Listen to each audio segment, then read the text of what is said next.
नमस्ते प्रणाम दोस्तों। आज हमारे बीच में कन्हैया जी जुड़ चुके हैं। हम उनका स्वागत करते हैं और आइए उनके बारे में कुछ गाने के बारे में जानते हैं।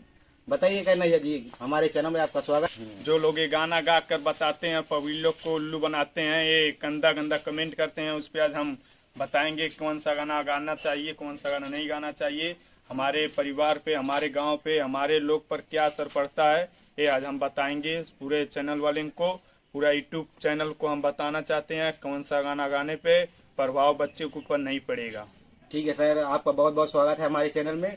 अच्छा ये बताइए, आप ये जो अभी ढोड़ी चटना वाला गाना है, इसके बारे में क्या कहना चाहेंगे? अब देखिए, ढोड़ी चटना वाला जो गाना था, उस पे जो लोग थे गाना गाए, उसका बात अलग है, ठीक है। लेकिन ये जो है ढोड़ी चटना पे गाना बनाते हैं, रील बनाते हैं, ये मतलब जो गाया है उनको, मतलब हम कहना चाहते हैं कि ये सब गाना नहीं गाना चाहिए। हमारे परिवार पे, हमारे बच्चे पे फर्क पड़ता है।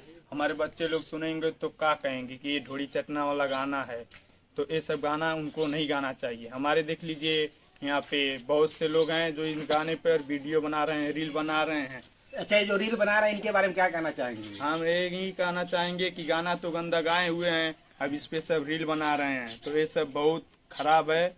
इस बीच में हमारे जो भाभी हैं, भाभी हमारे माँ की समान होती हैं, तो इनके सामने ये सब गाना सुनने पर उनको भी बहुत बुरा लगता है। इसीलिए हमें उसके बीच में हम लोग बदलाव हैं। छोटे भाई जो हम लोग की भाभी हैं, हम लोग उनके देवर लगते हैं, इनके बीच हम भी लोग बदलाव हो गए हैं। जी सर। देखिए, आज हमारे बीच में कन्हैया जी कितने अच्छा विचार रख रहे हैं। और बताइए, जो ये सब रील बना रहे हैं, इसके बारे में आप क्या कहना चाहेंगे? हम इसके बारे में यही कहना चाहें, गाना तो एक तो घटिया नंबर 1 है। और जो ये लोग वीडियो पे, इंस्टाग्राम पे, फेसबुक पे, यूट्यूब पे बना के डाल रहे हैं कि व्यूज उनका मिलियन में जाए, जो ढोड़ी चटना पे वीडियो बनाई, तो भोसड़ी वाले से हमको यही कहना है कि अभी तो गाना कैसो रुक रहा है, तो ये रील बना के भोसड़ी वाले तुम इस वीडियो को और बढ़ाना चाहते हो। भोसड़ी वाले इस वीडियो पे, इस ढोड़ी चटना वाले पे वीडियो अब नहीं बनना चाहिए।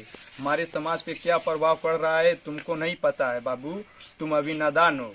जिस दिन तुम्हारे भी परिवार हो जाएंगे, उस दिन तुमको भी पता चलेगा परिवार का मतलब क्या होता है।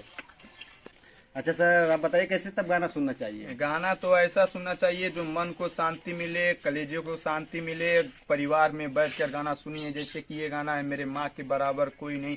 ये गाना सुनने के बाद लगता है ये है कि मेरे परिवार में सब कुछ अच्छा है। आप कितने भी टेंशन में हो, और जो आप हिंदी गाना बढ़िया सुनिए तो आपको कोई टेंशन, कोई दिक्कत नहीं रहेगा। कहने का मतलब सर, आप हिंदी गाने को आप सपोर्ट कर रहे हैं? कहने का मतलब ये नहीं है कि हम हिंदी गाना को सपोर्ट करें, भोजपुरी सुनिए, जो बैठ के परिवार में सुनने लायक हो वो सुनिए। अब ये सब गाना थोड़ी ना है कि देवरा ढोड़ी चटना है, आज वह ढील दा ढोड़ी जानू छील दा, ये बताइए ये कौन सा गाना है? ये परिवार में आप बैठकर सुन सकते हैं? नहीं रिपोर्टर जी बताइए। नहीं सर, ऐसा कोई बात नहीं है। इतना बढ़िया केसारी जी भी गाना गाया है, जिसका नाम है, इस गाने का नाम है माई बिना जिंदगी अधूरा। और एक गाना आया था उनका, जेकर राम ना बिगड़िए ओकर लोग का बिगड़। हम भी कहना चाहते हैं, सुंदर गाना था। हम भी कहना चाहते हैं ऐसा ही गाना सुनिए जो कलेजे को ठंडक पहुँचे। अपने सब परिवार में सुनो कि परिवार वालों को भी लगे मेरा बच्चा अच्छा है, अच्छा गाना सुनता है, कि दूसरे जगह आपका कोई ऐसा बात ना हो। जी सर जी, बस हम यही कहना चाहते हैं। बढ़िया। कैसा लगा हमारे कन्हैया जी का विचार? अगर आप लोगों को अच्छा लगा तो आप लोग नीचे कमेंट में अपना विचार लिखें, और आप अपने चैनल को सब्सक्राइब करें और बेल आइकन दबाना ना भूलें। नमस्ते, प्रणाम, धन्यवाद।